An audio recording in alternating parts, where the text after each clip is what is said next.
Hi, this is Amelia, and I wanted to show you an example of what I'm sort of expecting. Well, it's one example, but there may be many ways that you may go about this in the diversity exercise. Because what I'm inviting everybody to do is to make some kind of presentation on their experience of doing a bit of learning and research around an area of diversity, a diverse issue. Diversity, equality, and inclusion, any of those that fall under that, to do a short video like this one now, and to share a bit about how you've raised your own awareness and what you've learned from that experience and that journey.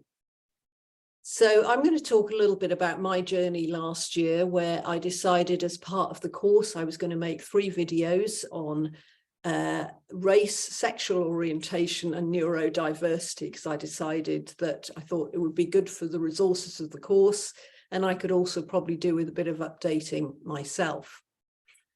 So the first thing I didn't realize was how much work that was going to be, because each time I prepared to meet the person, I obviously required a bit of up-to-date reading round to make sure that I didn't look a complete idiot. And also some preparation and exchange with my colleagues to make sure that I was going to be asking the right questions, and what did they feel about that and that kind of thing. So there was quite a lot of work that went into it, and as a result, of course, and reading more books and more watching more films and so on, then clearly I learned some more. So I'm going to share with you a little bit about what I learned from working with Olly. So with Olly, and I'm going to play from the start here. With Olly, we looked at sexual orientation. And one of the things that I realized was the age difference between us. We've worked together a few times over the years quite well, Olly and I, but I recognized that, you know, he's still just under 30, I'm just over 60. So there was this kind of neat 30-year gap between us. And I kind of felt that probably contains quite a lot of content there that, you know, I will have be out of date with, essentially. And I wanted to sort of talk to him and to see where I was with these issues, because although it's always been an interest of mine, because I've always had some very, very close friends who have been, in my generation, what we call gay, both male and female. So I've looked at a lot of literature over the years, watched a lot of films, and have felt quite au fait with everything. However, I did notice with the latest sort of debates going on in the trans world that maybe I wasn't as up to date as I thought. So Olly and I had a good conversation, and I sort of spoke to him. I'm just going to bring out a couple of things from that conversation, although we made about 4 or 5 videos, actually. Not that anyone's ever going to be watching them, but they're all up on the diversity channel if you want to. And in that process, I'm just bringing out 2 main points here. For example, the one where I was growing up was how we understood sexual orientation was in quite a binary way. Like either you were gay, or you were straight, or you were bi. And what I would term the Kinsey scale, which people didn't really talk about very much even then, even though Kinsey had developed this in the 1960s and 70s, there was a sort of continuum of 0 to 7 of whether you were gay or straight, whether you placed yourself along that continuum. And the other thing that Kinsey did find out in his research was that a lot of people had experimented across the divide, as it were, the binary divide, and but that was never really talked about very much, even though it came out in his study. So this was in my mind, this was the model that I had in my mind, was a continuum of 0 to 7 and where people would sort of place themselves. And I understood in my own mind that people could slide up and down the continuum in their lives, you know, that can sometimes happen. you know, that you weren't always going to be number 2 or number 5 or whatever it was, you know, that you could slide up and down depending on your life circumstances.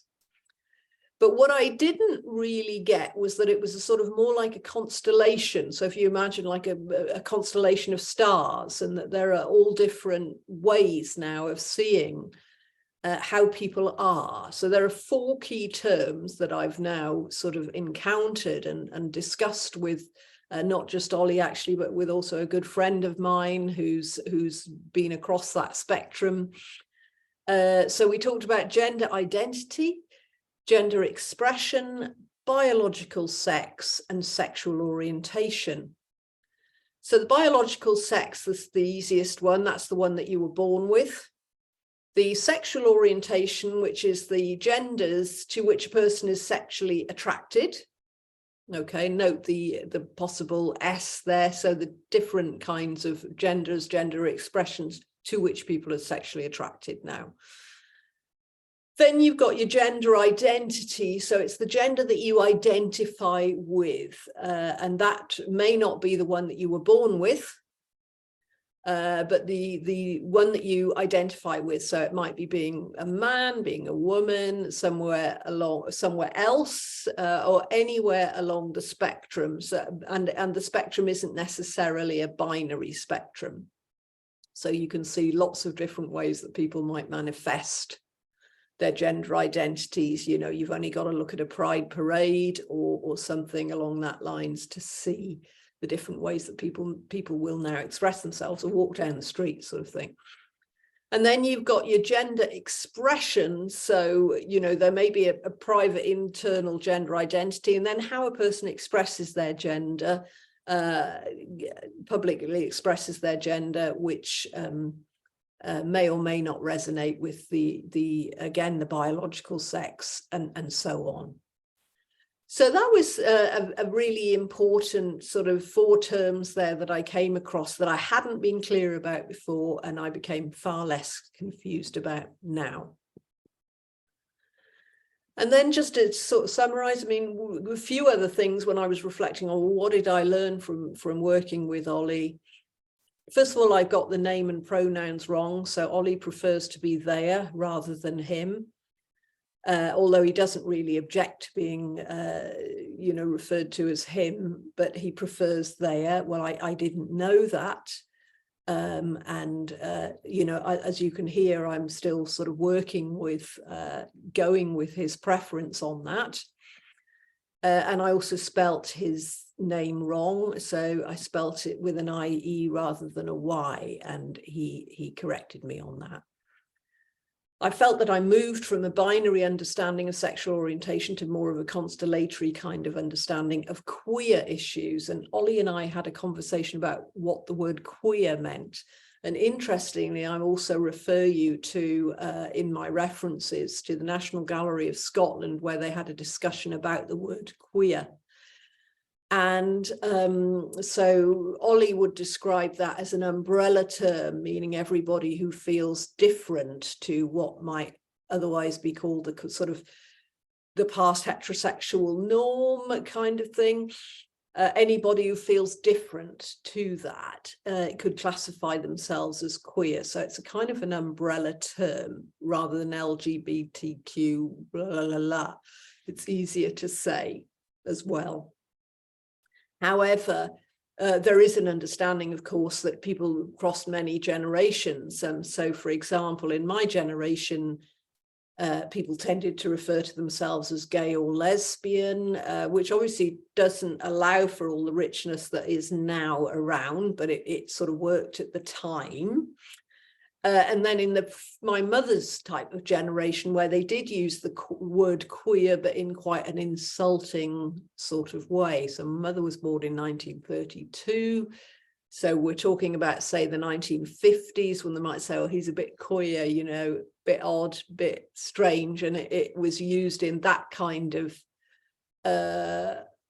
you know, sort of insulting way, for want of a better word, than now when the term has been reclaimed.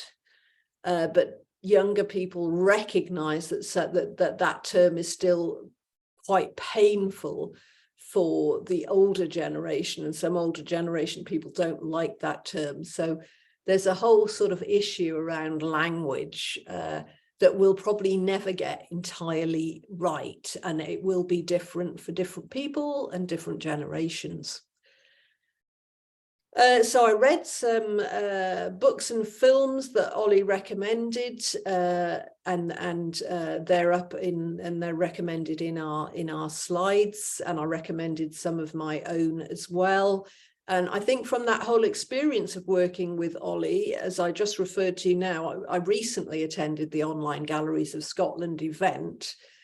And it talked about art, so it was entitled Not Seeing Straight, and looked at sort of reinterpreted art from a sort of queer standpoint, and also rediscovered things like old letters written, things that were coming out now, information that wasn't out sort of some years ago.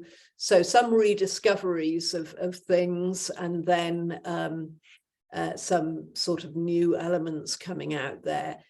And then, so they showed like 3 films, and then had a bit of a debate around queer issues of the moment and queer art, essentially. And that again helped me to sort of get hold of the language even further, and understand that area. So that was my experience of just doing one video